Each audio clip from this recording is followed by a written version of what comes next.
सारा जहाँ है जिसके चरणों में, नमन है उस शिव के चरणों में, बने उस शिव के चरणों का धूल, आओ मिलकर हम चढ़ाएं श्रद्धा के फूल। कहानी लक्ष्मी और कुलक्ष्मी की। एक अभागी बेटी जिसे सभी लोग अपशकुनी कहते थे, लेकिन कैसे उस अभागी बेटी पे माता लक्ष्मी सहित पार्वती और भगवान शंकर की कृपा हुई। कैसे कैसे अंधा पति ठीक हो गया और उसे दिखने लगा। अगर आप ये कहानी सुन रहे हैं तो पूरा सुनिए, इस कथा को आधा अधूरा छोड़कर नहीं जाइएगा, क्योंकि इस पवित्र कथा को पूरा सुनने से मनचाहे फल की प्राप्ति होगी। इसलिए इस कथा को पूरा सुने। आप शिव भक्त हो तो भोलेनाथ का अनादर ना करें। क्या है भगवान शिव, लक्ष्मी और कुलक्ष्मी की कहानी, आइए जानते हैं इस कहानी के माध्यम से। आज की कहानी बड़ी ही पावन और पवित्र कहानी है। ये बहुत ही ज्ञानवर्धक कहानी है। इस कहानी को सुनने से आपके घर में धन की कभी भी कमी नहीं होगी। यदि आपके घर में बरकत नहीं हो रही हो तो इस कहानी को ज़रूर सुनें, आपके घर में बरकत होने लगेगी। हम इस कहानी को शुरू करते हैं। बहुत समय पहले की बात है। एक नगर में एक राजा और एक रानी बड़े ही हंसी खुशी से राज किया करते थे। वो राजा अपनी रानी से बहुत प्यार किया करता था और रानी भी राजा का खूब सम्मान करती थी। राजा अपनी रानी को एक पल के लिए भी नहीं देखते तो बेचैन हो जाते। अगर रानी किसी कार्य से कहीं चली जाती, अपने मायके चली जाती, यही कहीं मंदिर पूजा पाठ करने के लिए चली जाती, उन्हें बड़ी घबराहट होने लगती। इतना प्रेम करते थे वो अपनी रानी से। इसी तरीके से धीरे धीरे से दिन व्यतीत हुए और रानी गर्भवती हो जाती है। 9 महीने बीतने के बाद उस रानी ने एक सुंदर सी कन्या को जन्म दिया। क्योंकि दुर्भाग्य से रानी उस पुत्री को जन्म देते ही भगवान को प्यारी हो गई, वो इस दुनिया को छोड़कर चली गई। अब राजा को ये खबर मिली तो राजा अत्यंत दुखी हुए। उन्हें इतना दुख लगा कि वो सारा दोष अपनी पुत्री पर डाल दिया। वो समझते हैं मेरी इस पुत्री के कारण ही मेरी रानी मुझसे दूर हो गई, वो इस दुनिया को छोड़कर चली गई। इसलिए वो राजा अपनी पुत्री से बड़ी ही नफरत किया करते थे। इतनी नफरत कि उसे देखना भी पसंद नहीं करते थे। वो दाई से यहाँ तक कह देते हैं, दाई इस बेटी को जहर देकर मार दो, मैं इसका मुंह तक नहीं देखना चाहता, मैं इसका मुख तक नहीं देखना चाहता। मेरे प्राणों से प्रिय रानी इसी के कारण मर गई। ये तो कुलक्ष्मी है। दाई को उस बच्ची पर बड़ा ही तरस आया, उसे बड़ा ही दुख हुआ। वो सोचती है फूलों से भी कोमल इस राजकुमारी को राजा ने त्याग दिया, इसका मुंह नहीं देखना चाहते। तो वो दाई राजा से विनती करने लगती है, नहीं महाराज, आप कुछ मत करिए, इस पुत्री को मैं पालूंगी, पोसूंगी, पढ़ाऊंगी, लिखाऊंगी, इसी महल में रखूंगी, लेकिन आप इतना बड़ा अनर्थ मत करिए। उस दाई के समझाने पर राजा समझ गए। राजा ने अपनी कन्या को मारने का निश्चय छोड़ दिया। धीरे धीरे वह कन्या बड़ी होने लगी। दासी उसका पालन पोषण करने लगी। उसी महल में रहकर वो बच्ची मजदूरों की तरह काम करती। लगता ही नहीं था कि वो राजा की पुत्री है, लगता था किसी नौकर की बेटी है। राजा उसे कभी देखना तक नहीं चाहते थे, हमेशा दुत्कारते रहते। अब इसी तरीके से राजा ने अब दूसरी शादी कर ली। राजा के घर में एक और रानी आ गई। अब राजा धीरे धीरे अपनी दूसरी रानी में मग्न हो गया। अब इसी तरीके से उस रानी ने भी एक पुत्री को जन्म दिया और राजा ने बड़े ही प्रेम से उस दूसरी पुत्री का नाम लक्ष्मी रखा, क्योंकि उसके जन्म लेने के बाद उसकी माँ को कुछ नहीं हुआ। इसलिए राजा बहुत खुश होता है। राजा ने उसका नाम लक्ष्मी रखा। अपनी पहली बेटी का नाम कुलक्ष्मी रखा था। अब दोनों बच्चियां उस महल में पढ़ने बढ़ने लगी। एक राजकुमारी की तरह रहती तो दूसरी नौकरानी की तरह, लेकिन थी दोनों राजकुमारी। अंतर देखिए। अब ऐसे ही धीरे धीरे दोनों बेटियां बड़ी हो जाती हैं, जवान हो जाती हैं, शादी के योग्य हो जाती हैं। एक दिन की बात है, महल के बाहर सफाई करते समय कुलक्ष्मी को कुछ साधु महात्मा पूजा पाठ करते हुए दिखते हैं। उसे बड़ी उत्सुकता होती है। वह अपना सारा काम छोड़कर उन साधु संतों के पास चली जाती है और बैठकर उनका प्रवचन भजन कीर्तन सुनने लगती है। उसे इतना अच्छा लगता है कि वो रोज़ अपने काम से समय निकालकर साधुओं की कुटिया में चली जाया करती और रोज़ अच्छे अच्छे ज्ञान कथा, वेद शास्त्रों, ग्रंथों का पाठ किया करती। उसे ज्ञान होने लगा था, वह बहुत ही ज्ञानी हो जाती है। भगवान में बहुत रुचि रखने लगती है। भगवान का बहुत पूजा पाठ करती है। भोलेनाथ को नित्य प्रति जल चढ़ाया करती। माता लक्ष्मी की पूजा किया करती। राजा के कुछ मंत्रियों और सलाहकारों ने राजा से कहा, महाराज, आपकी पुत्री बड़ी हो गई है, अब उसका विवाह कर देना चाहिए। राजा ने कहा, ये बात तो ठीक है, मैं रानी से बात करके देखता हूँ। राजा ने रानी को बताया। रानी ने कहा, महाराज, यदि आप कुलक्ष्मी के लिए लड़का ढूंढने जा रहे हैं तो ऐसा लड़का ढूंढें जो अंधा हो, क्योंकि यह तो कुलक्ष्मी है। यह जहाँ भी जाएगी उसको बर्बाद करके रख देगी। तो क्या ज़रूरत है हमें इसे धनवान घर में भेजने की, वहाँ भी सबको बर्बाद कर देगी। तो पहले से ही किसी अंधे, लंगड़े, लूले, गरीब से विवाह कर दे या भीख मांगने से वाले से विवाह कर दे। राजा को भी ये बात अच्छी लगी और राजा ने अपने पंडित को यह आज्ञा दिया कि कुलक्ष्मी के लिए गरीब लड़का ढूंढ कर लाएं, उसी से कुलक्ष्मी का विवाह होगा। पंडित नगर की तरफ चल पड़ा। चलते चलते उसे नगर में एक भिखारिन दिखती है। उस भिखारिन का बेटा अंधा था। अब पंडित ने सोचा यह रिश्ता अच्छा होगा। उसने भिखारिन से कहा, भिखारिन, क्या तुम अपने पुत्र का विवाह करना चाहोगी? भिखारिन ने कहा, पंडित जी, मैं अपने पुत्र का विवाह कैसे कर सकती हूँ, यह तो अंधा है। तब पंडित जी बोले, अरे मूर्ख, संभल जा, तुम्हारे बेटे के लिए बहुत ही अच्छा रिश्ता आया है, राजा का रिश्ता आया है। राजा अपनी बेटी का विवाह तुम्हारे पुत्र से करवाना चाहते हैं। तुम्हारे तो भाग्य ही खुल जाएंगे। अब वह अंधी बुढ़िया तैयार हो जाती है। वह खुश हो जाती है कि राजा से हमें ढेर सारे धन दौलत मिलेगी। राजा ने अपनी बड़ी बेटी कुलक्ष्मी का विवाह उस अंधे से कर दिया और दहेज में कुछ नहीं दिया। जब बड़ी बेटी का विवाह कर देते हैं तो वह छोटी बेटी का भी, जिसका नाम लक्ष्मी था, उसका भी विवाह एक राजा महाराजा से करते हैं। अब दोनों बेटियों का विवाह हो चुका था। दोनों अपने ससुराल चली गई थी। अब जब कुलक्ष्मी अपने घर ससुराल पहुंची तो उसने देखा कि घर में तो कुछ भी नहीं है। मैं खाना किस चीज़ में पकाऊं? कुलक्ष्मी ने, सासू माँ, मेरी माँ ने मुझे कोई इच्छा में चावल दिया है, मैं उसी को पका लेती हूँ। सास ने भी हाँ कह दिया। कुलक्ष्मी उस चावल को पकाकर अपनी सास और अपने पति को खिला देती है और अपने भूखे पेट सो जाती है। चावल इतना पर्याप्त नहीं था कि तीनों जनों का खाना बन सके। अब इसी तरह सुबह होती है तो उसका पति भीख मांगने के लिए चला जाता है और सास भी भीख मांगने के लिए चली जाती है। जब शाम होती है तो दोनों लोग घर वापस आते हैं। तब कुलक्ष्मी ने अपनी सास से कहा, सासू माँ, आप लोग भीख मांगते हैं तो इतने में हम लोगों का गुजारा नहीं हो पाता, ठीक से पेट नहीं भर पाता, मुझे आज्ञा दे दो, मैं भी कुछ करूं। सासू ने कहा, बेटी, तुम तो एक राजकुमारी हो, महल में रही हो, तुम ये सब कैसे करोगी? तब कुलक्ष्मी बोली, थोड़ा मुश्किल तो होता है, लेकिन मुझे इसमें कोई तकलीफ़ नहीं। अगर आप गरीबी में जी सकते हैं तो मैं भी गरीबी में ही जी सकती हूँ। वैसे भी मुझे सारा काम करने की आदत है। सास बोली, बेटी, तू इतनी गुणवान हो, इतनी रूपवान हो, लेकिन मुझे ये समझ नहीं आता कि तुम्हारे पिता ने तुम्हारा विवाह मेरे घर कैसे कर दिया। अब अपनी सास से आज्ञा लेकर कुलक्ष्मी एक टोकरी काकड़ी लेकर बेचने के लिए चल पड़ी। वह काकड़ी लेकर शिव मंदिर के पास बैठ जाती है और सबको काकड़ी बेचने लगती है। धीरे धीरे करके उसकी सारी काकड़ियाँ बिक जाती हैं, सिर्फ 2 काकड़ी बचती हैं। अब उसे भी बेचना चाहती थी तो भगवान शिव और पार्वती को उसकी परीक्षा लेने की इच्छा हुई। भगवान शिव और पार्वती साधु साधुआन का भेष बनकर उसको कुलक्ष्मी के पास पहुंच जाते हैं।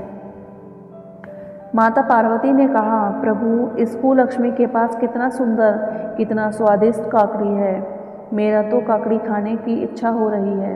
हे प्रभु, क्या हम इसके यहाँ से ककड़ी ले सकते हैं? भगवान शिव ने मना कर दिया और कहा, नहीं प्रिय, अगर हम इससे ककड़ी लेंगे तो हमें उसे कुछ देना होगा, तभी ककड़ी ले सकते हैं। तब माता पार्वती जिद पर अड़ गई, बोली नहीं, मुझे तो बिना पैसों के ही ककड़ी लेनी है। अब इसी तरीके से माता पार्वती जिद करने लगी और उस कुलक्ष्मी के पास पहुंच जाती हैं और कहती हैं कि हे पुत्री, मुझे बहुत ज़्यादा भूख लगी है, क्या तुम मुझे ककड़ी दे सकती हो? लेकिन हाँ, मेरे पास पैसे नहीं हैं, मैं पैसे नहीं दे सकती।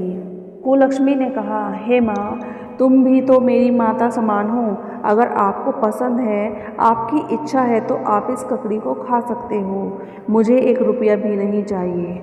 आप मेरी माँ हैं, माता समान हैं। बचपन में ही मेरी माँ मर गई, मेरे पिता मुझसे ईर्ष्या करते हैं, मेरे पिता मुझे देखना नहीं चाहते और ऊपर से मेरे पति अंधे हैं। मेरी सास भी भीख मांगती है, मेरे पास बस माँ की कमी थी।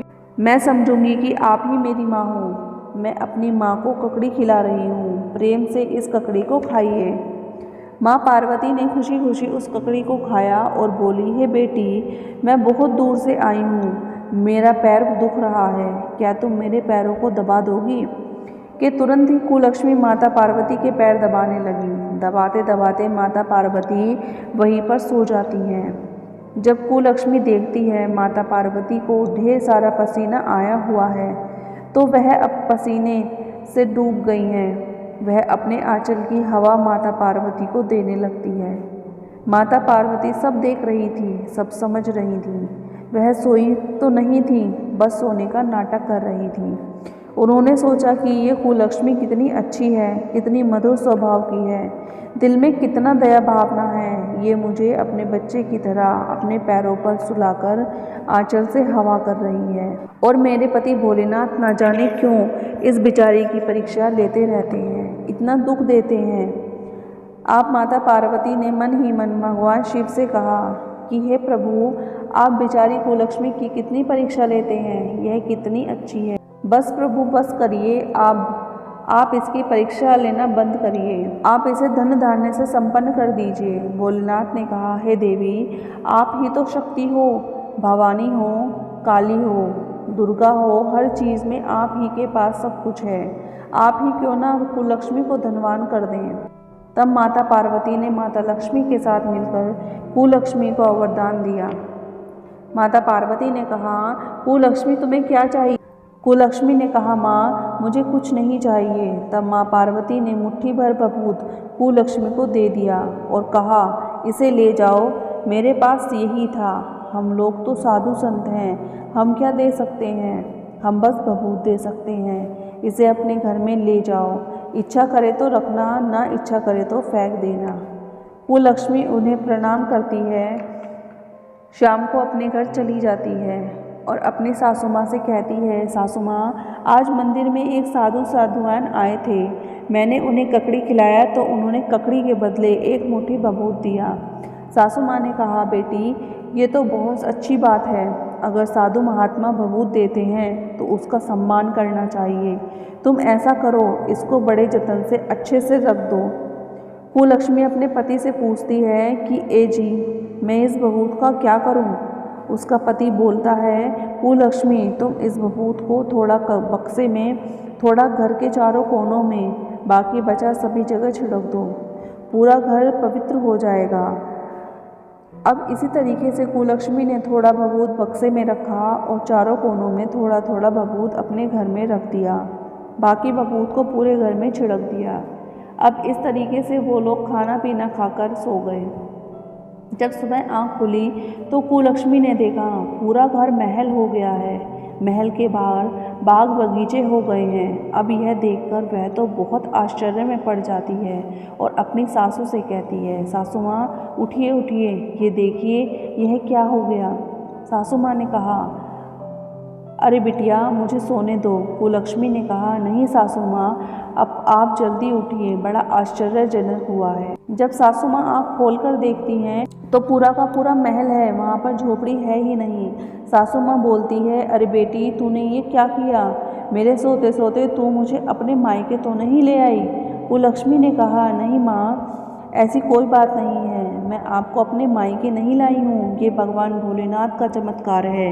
माँ, आपको याद है जो बबूत उस साधु और साधुआन ने दिया था? अरे वो साधु साध्यान और कोई नहीं, भोलेनाथ और माता पार्वती हैं। उन्होंने ही वह बबूत दिया है, मैं उन्हें पहचान नहीं सकी। अब उसके थोड़ी ही देर बाद कुलक्ष्मी का पति उसे आवाज़ लगाने लगता है और कहता है, कुलक्ष्मी प्रिय, यह देखो मेरी आँख वापस आ गई, मुझे सब कुछ दिखाई देने लगा है, मैं तो देख सकता हूँ। कुलक्ष्मी भागी भागी अपने पति के पास पहुँची। उसने देखा कि उसका पति देखने लगा, उसकी आंखें वापस आ गईं, जोर जोर से रोने लगती है। हे भगवान भोलेनाथ, बड़े ही दिल से धन्यवाद करती है। अब इसी तरीके से दोनों पति पत्नी और सास मिलकर भगवान भोलेनाथ का मंदिर बनवाते हैं और मंदिर बनवाकर पूजा पाठ, कीर्तन और साधु संतों के लिए भोजन की व्यवस्था करने लगते हैं। नित्य प्रति साधु संतों को भोजन कराया करते हैं, गरीब, बेसहारा, असहाय को मदद किया करते हैं। इसी तरीके से उनका जीवन गुजर रहा था। और इधर जो कुलक्ष्मी के पिता महाराज धीरे धीरे से वो गरीब होते चले जा रहे थे। उनका आधा राजपाट नष्ट हो चुका था। ये सब जब राजा को पता चला कि उनकी बेटी कुलक्ष्मी एक महारानी बन गई है, बहुत ही धनवान हो गई है, तब उन्हें अपनी गलती पर पछतावा होता है। वे सोचते हैं, मेरी बेटी तो असल में असली लक्ष्मी थी, वह कुलक्ष्मी नहीं लक्ष्मी थी। मैंने उसे अपशगुनी समझा और बड़ी ही निर्दयतापूर्वक उसका विवाह एक अंधे से कर दिया। वो बड़ा ही पछताते हैं। अब उधर कुलक्ष्मी का पति कुलक्ष्मी से कहता है कि कुलक्ष्मी, मैं अपने ससुर के घर जा रहा हूँ उन्हें न्योता देने। हमने एक बड़ा शिव मंदिर बनवाया है, उसके लिए हम अपने ससुर को न्योता देने जा रहे हैं। कुलक्ष्मी का पति सज धज कर राजकुमारों की तरह घोड़े पर बैठ जाता है और राजा के महल पहुँच जाता है। राजा ने देखा, ये कौन है, इतना सुंदर घोड़े पर बैठा है। राजा ने उससे पूछा, तुम कौन हो भाई? तब कुलक्ष्मी का पति बोलता है कि मैं वही कुलक्ष्मी का पति जो अंधा था, गरीब था, भीख मांगता था, आपने अपनी पुत्री का विवाह मुझसे किया था, मैं वही हूँ। यह सुनकर राजा अपने आप पर बहुत शर्मिंदा होता है कि मेरी बेटी बहुत ही भाग्यवान है, जहाँ जाती है बरकत करती है और मैंने उसका अपमान किया। तो राजा तुरंत अपने दामाद से क्षमा मांगते हैं और तुरंत अपनी बेटी को बुलावा भेजते हैं और अपने यहाँ बुला लेते हैं। बहुत ही सम्मान से उसका स्वागत किया जाता है, राजकुमारियों की तरह आदर सत्कार होता है। पहली बार उस राजा ने अपनी बेटी का आदर सत्कार किया, इतना उसे सम्मान दिया, उसे अपनी बेटी की तरह हृदय से लगाया। अब इसी तरीके से कुलक्ष्मी अपने पिता के घर आया जाया करती थी और धीरे धीरे राजा धनवान होने लगे। राजा का राजपाट फिर से वापस आने लगा। अब इधर जो छोटी बहन लक्ष्मी थी, वह जहाँ जाती है उसका घर पूरी तरह धीरे धीरे बर्बाद होता जा रहा था। वह इतनी गरीब हो गई थी कि उसकी सास उसे हमेशा ताने मारती थी, उसके घर में हमेशा कलह होता, झगड़ा होता। इस बात से परेशान होकर अपने पिता के घर आती है और कहती है, पिताजी, मेरे घर में तो सब कुछ बर्बाद हो गया। मेरी सास मुझे हमेशा कहती है कि तुम्हारे आने से मेरा घर बर्बाद हो गया, सब कुछ नष्ट हो गया, अब मैं क्या करूं? इस बात को कुलक्ष्मी सुनती है। कुलक्ष्मी ने अपनी बहन से कहा, बहन, मेरी बहन है, मैंने तुझे हमेशा प्रेम किया। आज मैं जो तुझे बताने जा रही हूँ उसे ध्यान से सुनना। तुम भगवान भोलेनाथ, माता पार्वती की पूजा करो, उनका मंदिर बनवाओ, दान दक्षिणा करो, गरीबों को मदद करो, भूखों को खाना खिलाओ। ये सारी चीज़ें तुम करोगी तो तुम्हारे ऊपर भगवान भोलेनाथ सहित माता पार्वती और माता लक्ष्मी की कृपा होगी। मेरे साथ भी यही हुआ था, मैंने भी ऐसा ही किया था। हमेशा बड़े बूढ़ों की सेवा कर, सम्मान करो। अगर तुम ऐसा करोगे तो निश्चय ही तुम्हारा भाग्य बदलेगा। लक्ष्मी कुलक्ष्मी कोई नहीं होता, उसके कर्म ही उसे लक्ष्मी और कुलक्ष्मी बनाते हैं। यदि तुम्हारा कर्म अच्छा रहेगा, तुम्हारी भावना अच्छी रहेगी तो तुम्हारे घर में लक्ष्मी का वास होगा। अपनी बेटी की यह बात सुनने के बाद राजा को बहुत बड़ी सीख मिली। अब कुलक्ष्मी का पूरा परिवार एकजुट हो गया था, उसका ससुराल धनी हो गया था, पति की आंखें वापस आ गई और उसके पिता का राजपाट भी अच्छे से चलने लगा था। बहन भी भगवान में रुचि रखने लगी थी, पूजा पाठ करने लगी थी, उसका भी घर परिवार बस जाता है, फिर से उसका घर हरा भरा हो जाता है। अब इसी तरह कुलक्ष्मी का परिवार उसे वापस मिल जाता है। सभी लोग खुशी खुशी रहने लगते हैं। भगवान भोलेनाथ माता पार्वती की असीम कृपा कुलक्ष्मी पर बरसती है। तो इसी प्रकार से मन से कोई भी शगुन अपशगुन नहीं होता। इसी प्रकार से मनुष्य अपने कर्मों से भाग्य का निर्माण करता है। वो अपने व्यवहार से लोगों का दिल जीतता है, अपने पुण्य कर्मों से धनवान होता है, उस पर माता लक्ष्मी की कृपा बरसती है। इस वीडियो को बोलते समय कोई त्रुटि हो गई हो तो क्षमा चाहती हूँ। उम्मीद है आपको ये वीडियो अच्छी लगी होगी। अगर आप शिव के सच्चे भक्त हो तो चैनल को सब्सक्राइब और वीडियो को लाइक करें, अपने दोस्तों में शेयर करें और कमेंट में हर हर महादेव जरूर लिखें। धन्यवाद।